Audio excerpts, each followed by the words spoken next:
Hello students. आज की इस क्लास के अंदर हम पढ़ने जा रहे हैं रसायन विज्ञान का चैप्टर नंबर 2, जिसका नाम है विलियन, अंग्रेजी में कहते हैं सॉल्यूशन। तो सबसे पहले आपको विलियन की परिभाषा याद करनी है, विलियन की परिभाषा को समझना है। तो देखिएगा, विलियन की परिभाषा आप देख पा रहे हैं। ये दो या दो से अधिक पदार्थों से मिलकर बने समांगी मिश्रण को विलियन कहा जाता है। दो या दो से अधिक पदार्थों से मिलकर बने समांगी मिश्रण को क्या कहते हैं?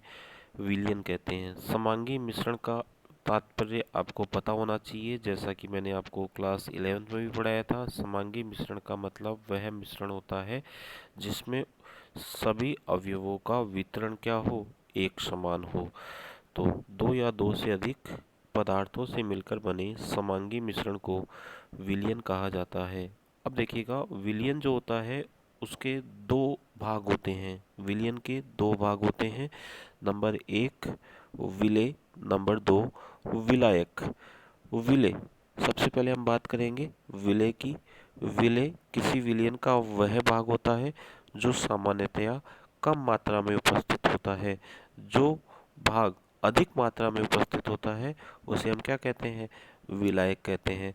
तो आप जैसा कि परिभाषा पढ़ पा रहे हैं, सामान्यतया विलियन का वह भाग जो अधिक मात्रा में उपस्थित होता है उसे विलायक कहा जाता है, और वह भाग जो कम मात्रा में उपस्थित होता है उसे विलेय कहा जाता है। इसका मतलब हम कह सकते हैं विलेय प्लस विलायक इज इक्वल टू क्या होता है?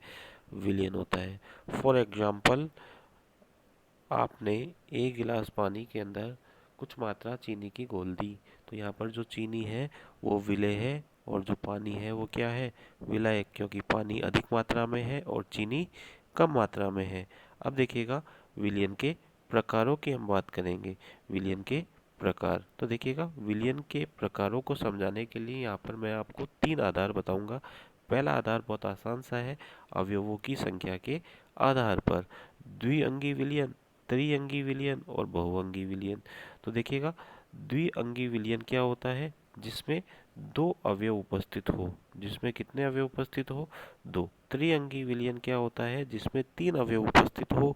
और बहुअंगी विलियन क्या होता है? जिसमें तीन से ज़्यादा अवयव उपस्थित हो। जैसे आपने एक गिलास पानी लिया, उसमें चीनी घोल दी, वो द्विअंगी विलियन है। अब उसमें नमक घोल दिया, वो त्रिअंगी विलियन है। और उसमें थोड़ा सा नींबू भी आपने निचोड़ दिया, तो अब वो क्या है बच्चों? बहुअंगी विलियन। इसके बाद में हम पढ़ेंगे विलेय की मात्रा के आधार पर। ये जो आपको मैं आधार बता रहा हूँ, ये परीक्षा में पूछे नहीं जाते, लेकिन फिर भी आपको चैप्टर को आगे समझने के लिए इनको पढ़ना आवश्यक है। तो सबसे पहले हम बात कर रहे हैं तनु विलियन की। तो पहला ही पहला जो प्रकार है विलेय की मात्रा के आधार पर, वो क्या है बच्चों? तनु विलियन। तो तनु विलियन क्या होता है? विलियन जिसमें विलेय की मात्रा बहुत कम, अत्यंत कम उपस्थित हो, उसे हम क्या कहते हैं? तनु विलियन कहते हैं। एक होता है बच्चों सांद्र विलियन। विलियन जिसमें विलेय पदार्थ की मात्रा तनु विलियन की अपेक्षा ज़्यादा होती है, उसे हम क्या कहते हैं? सांद्र विलियन कहते हैं। तीसरा है बच्चों संतृप्त विलियन। देखिएगा, संतृप्त विलियन क्या होता है, इसे हमें समझना है। मान लिया आपके पास एक गिलास पानी है, और उस एक गिलास पानी के अंदर आपने चीनी को घोलना क्या किया? प्रारंभ किया। चीनी घुलती जा रही है। एक स्थिति ऐसी आएगी जब चीनी घुलना क्या हो जाएगी? बंद हो जाएगी। तो अब जो वो विलियन बनाना, उसे हम क्या कहते हैं? संतृप्त विलियन कहते हैं। इसका मतलब विलियन जिसमें एक निश्चित ताप पर विलेय पदार्थ की और अधिक मात्रा नहीं घोली जा सकती, उसे हम क्या कहते हैं? संतृप्त विलियन कहते हैं। तो ये आपने संतृप्त विलियन की परिभाषा पढ़ ली। अब अपन बात करेंगे असंतृप्त विलियन की।